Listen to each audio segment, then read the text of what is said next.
இதுக்கு கருவேப்பிலை நல்லா அலசி க்ளீன் பண்ணி வச்சுருக்கேன்.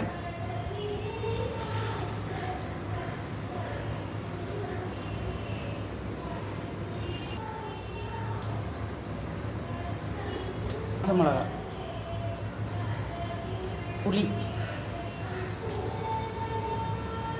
இதுக்கேற்ப உப்பு,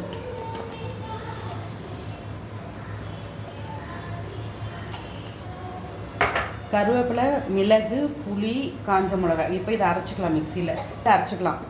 இது நல்லெண்ணெய் ஊற்றிக்கலாம், இல்லைன்னா கடலெண்ணெய். நல்லெண்ணெய் ஊற்றினா நல்லாயிருக்கும், ஆனால் என்கிட்ட இல்லை, அதனால் கடலெண்ணெய் தான் ஊற்றிருக்கேன். எண்ணெய் காயிட்டும். இது வந்து நல்லா முடியெல்லாம் வளரும் இந்த தொகையல் சாப்பிட்டா. எல்லோரும் சாப்பாட்டில் கூட பொறுக்கி எடுத்து தனியாக வச்சுருவாங்க. இது பண்ணிட்டு 2 நாளைக்கு கூட நல்லாயிருக்கும். 2-3 நாளைக்கு கூட கைப்படாமல் வச்சுன்னா 2-3 நாளைக்கு நல்லாயிருக்கும்.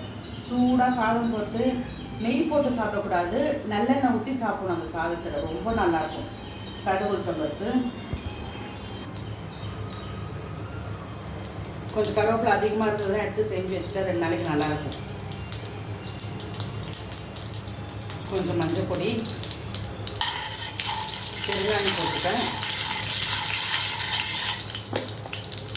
இப்போ அரைச்சி வச்சுருக்கிறத இதை போட்டுக்கலாம். அவ்வளோதான்.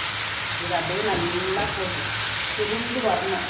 பச்சை வாசனை போட்டு கொஞ்சம் கடைசியாக இறக்கும் போது வெல்லம் போட்டுக்கணும். இந்த ஸ்டேஜில் கொஞ்சம் வெல்லம் போட்டுக்கலாம்.